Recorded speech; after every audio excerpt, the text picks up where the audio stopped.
What would you do if one wrong bet could cost you your life? In this story, an ordinary man finds himself dragged into a brutal underground world where debtors gamble not for money, but for survival. From mind games to life or death challenges, he must outsmart the system and his opponents before the stakes take everything he has. The story opens on a stormy night in the city when Kazutaka Hayadu, wealthy socialite and president of the financial consulting firm Tai Corporation, asks his employees what gives man the ultimate power. They have many answers for him, like military power and market dominance, and Rinko Indu is scolded when she replies money since that's too basic. The real point is what you do with it. However, Yukio Tonegawa is praised by his boss for answering that power is having the financial muscle to build your own kingdom like a fallout shelter. He also points out that Japan is filled with hopeless young men that will serve as labor for construction. Sometime later, Kaiji Itu is going through his usual daily routine. He buys and loses at scratch-offs, spends a very boring day at his work as a cashier in a convenience store, and on his way home, he curses all the wealthy vehicles around him for being successful because they evade taxes and not because they work hard. When he kicks a Mercedes, a group of bodyguards chases him for it, and from that vehicle also comes out Rinko, who takes him to an office to talk. A couple of years ago, Kaiji signed a loan contract to be a friend's guarantor, and since that friend has disappeared, it is now his obligation to pay the debt. To make matters worse, the original sum of 300,000 yen has now become a debt of 2 million because of interests, not to speak of the vehicle damage he's caused. Since he can't pay that amount, Rinko offers him a deal. There's a gambling cruise he can participate in filled with broke losers like him, and if he wins, his debt will be wiped clean. After Rinko gives him a speech on how crappy his life is and this being the only opportunity to start over, Kaiji accepts. Later in the evening, while Rinko hands in Kaiji's profile at the company mentioning she's filled her quota, Kaiji gets on board the cruise, which is indeed filled with broke losers.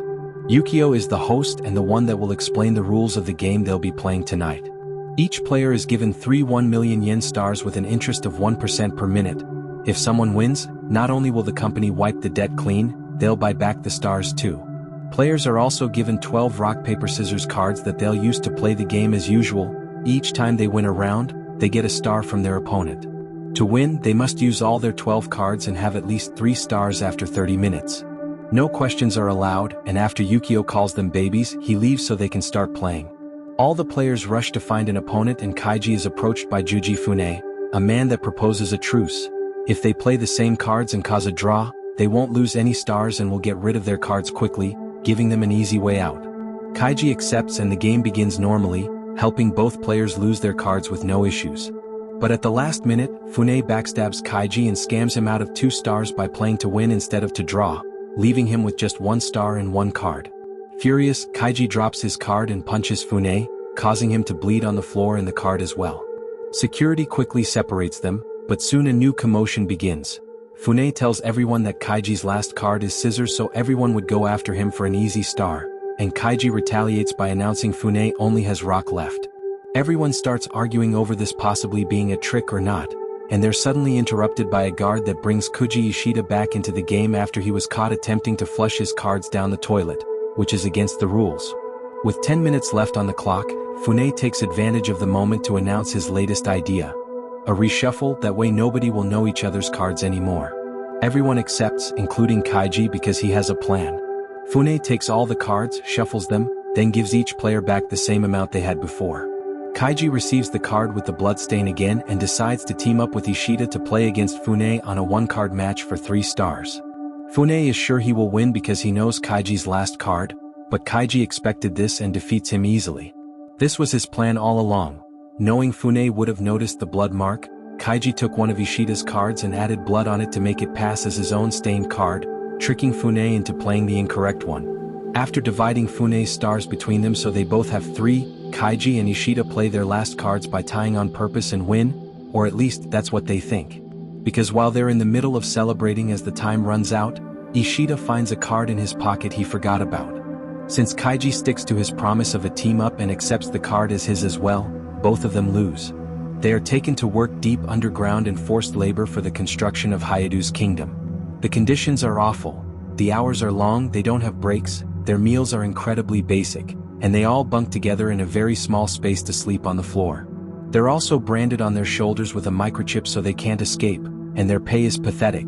It's not even in yen, they're paid in their own currency called Perica, which is only valid in the underground. It's worth 1/10 of a yen, making Kaiji's salary 350 yen per day, which is around $3. As little as it may be, Kaiji thinks of saving up the money to be able to pay his debt, but soon the temptations arrive, a cart offering beer and tasty greasy food. He manages to turn down the offer at first, but after the foreman gives him a free beer for being his first one and whispers sweet words about how delicious everything is, Kaiji desperately gives in and ends up spending almost all his money on snacks and more beer. Most workers do the same, and this is the way the company keeps them there working for free for years. The next day, an earthquake shakes their working area and Ishida gets hurt. Kaiji hurries to take him to the infirmary, where he discovers most patients aren't being treated because they must pay with Perica if they want medicine. There, they meet Makoto Sahara, who tells them he overheard the foreman making fun of them and explaining how the system is designed for them to fail. They begin losing hope, but the doctor tells them not to worry because they'll be collecting people for the Brave Men Road soon. The next time the snacks cart comes around, Kaiji calls out the foreman for his trickery and asks his co-workers to wake up from a dream that is never going to happen. Their argument is interrupted when some guards come to pick Sahara up because he's been chosen for the Brave Men Road, a very dangerous game where winning gives you freedom but losing takes your life. Ready to take the risk, Kaiji volunteers to go too, and Ishida also joins them. All the chosen players are blindfolded and get their hands tied up as they're taking to their destination, although Kaiji can tell they're being put in a vehicle and then an elevator. When they're finally allowed to see again, they discover they're on the roof of a skyscraper and Yukio is here again to explain the rules. Each player is given a voucher for 10 million yen and to cash it, they must go to the hotel across the street by crossing the Brave Men Road, which consists of 2 rather narrow beams. They can't even crawl on them because they're electrocuted. Walking while keeping balance is the only option. Such rule is in place to make the game harder but also more interesting since it's being transmitted to a bunch of socialites as reality entertainment. The players are too scared at first, but when Kaiji accepts to participate, he inspires the others to join as well. Yukio goes back to the hotel where he and Rinko will be hosting for the socialites that are watching the game. Meanwhile, Kaiji draws lines on everyone's shoes so they can align them with the middle of the beam and keep better balance. The group slowly begins making their way across the beams, and Kaiji almost slips, but he manages to recover his balance before the worst happens. But soon everyone gets nervous when a bolt of lightning strikes nearby, promising a storm. One of the players is too anxious to continue but Sahara refuses to help him, so he ends up slipping, getting electrocuted and falling off the beam. This loss immediately lowers everybody's morale and one by one, the players fall off to their deaths until only Kaiji, Sahara and Ishida are left. Each fall is celebrated by the watchers as if it was a point gained in a sports match, which disgusts Rinko. The storm soon reaches the players and while Sahara and Kaiji refuse to give up, Ishida does admit his time has come. He gives Kaiji his voucher, asking him to cash it and send the money to his daughter, and as soon as Kaiji turns around, Ishida lets his body fall in complete silence to spare his friend from the panic. Slowly but surely, Sahara and Kaiji finish crossing the beams and reach the hotel door, but Kaiji worries when he sees Hayadu watching them from a window. His instincts are right, there's a final trick waiting for them. When Sahara opens the door, he's hit by a wind blast caused by the difference in air pressure and falls. Kaiji slips as well, but he manages to hold onto the ledge and climb back, proceeding to enter the building through the door to become the first person to ever win at Brave Men Road. Hayadu congratulates Kaiji for it and grants Yukio a citizenship in his kingdom for having provided such a great show. Kaiji demands to be paid, but the news he hears isn't great. Ishida's voucher is invalid because he's deceased, and from the 10 million Kaiji won, they'll take the debt money he owes them. So all he has left in the end are 750,000 yen, around $7,000. At least he has his freedom, but he's still furious that he won't get to send the money to Ishida's daughter, so he attempts to punch Yukio, only to be stopped by the guards. Hayadu is impressed by his attitude, so he gives Kaiji one last chance to play one more game. The game is called E-Cards and his opponent will be Yukio himself. Each player receives 5 cards, 4 citizens and either an emperor or a slave. The gameplay is simple. The slave team picks a card first and puts it face down on the table, then the emperor team responds with a card of his own. When the cards are revealed, they decide who wins by following a simple rule. Citizen versus citizen is a draw. Citizen beats slave, emperor beats citizen, and slave beats emperor. Putting down cards randomly isn't allowed. Kaiji must look at them and choose accordingly. There will be 3 rounds and the bet is 10-1 with 10 being the slave side.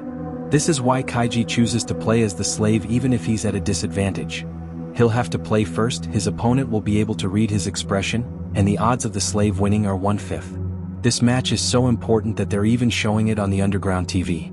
Kaiji begins by playing 2 citizens, getting 2 draws, but when he plays the slave, Yukio immediately can tell and defeats him. Hayadu is disappointed that it's ended so quickly, so he lends Kaiji some money so he can play again.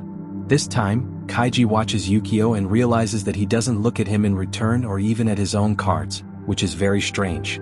He decides to send the slave first as a surprise tactic, but once again Yukio can tell he's played that card and easily defeats him.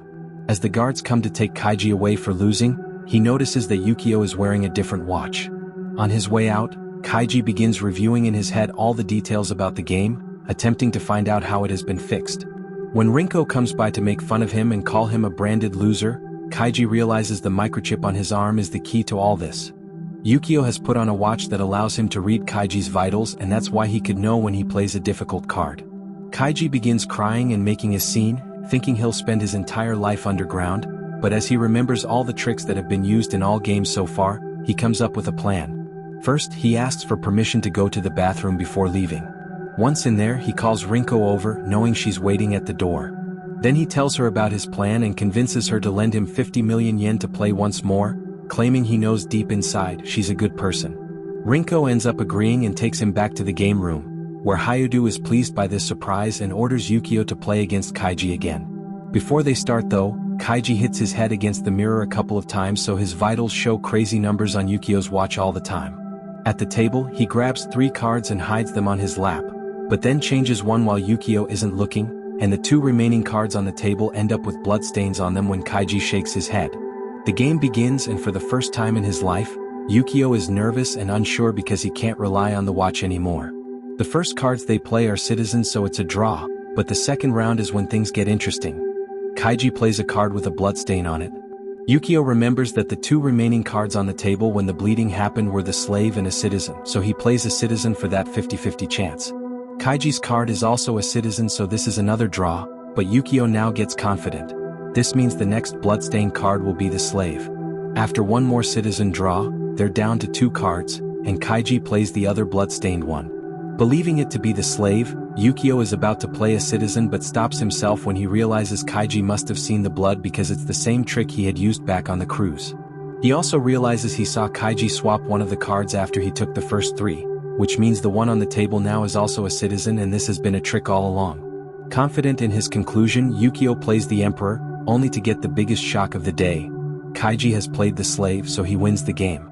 As the workers underground celebrate the victory, Kaiji explains he never swapped the cards, he only pretended he did.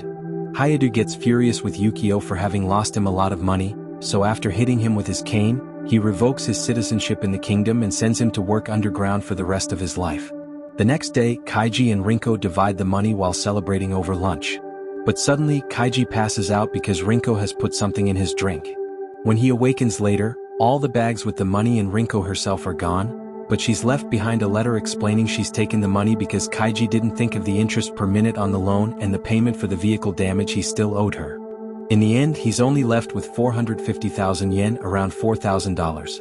Kaiji freaks out while Rinko gets away in her vehicle and throws her company pass out of the window, enjoying her newfound freedom and accepting she isn't a good person after all. Sometime later, Ishida's daughter receives an anonymous envelope with 450,000 yen and her father's game voucher. And that's where Kaiji, the ultimate gambler, leaves us, not just with a story about luck but about desperation, courage, and the dark side of human greed. Every decision Kaiji makes is a reminder that sometimes survival isn't about strength. It's about knowing when to take the ultimate risk. I give Kaiji, The Ultimate Gambler, 2009, a 8 out of 10. It's a thrilling and unpredictable psychological roller coaster that keeps you guessing until the very end, packed with tension, strategy, and raw emotion. If you enjoyed this recap, hit like and subscribe and check out the next video on your screen, another powerful story that'll keep you hooked till the end.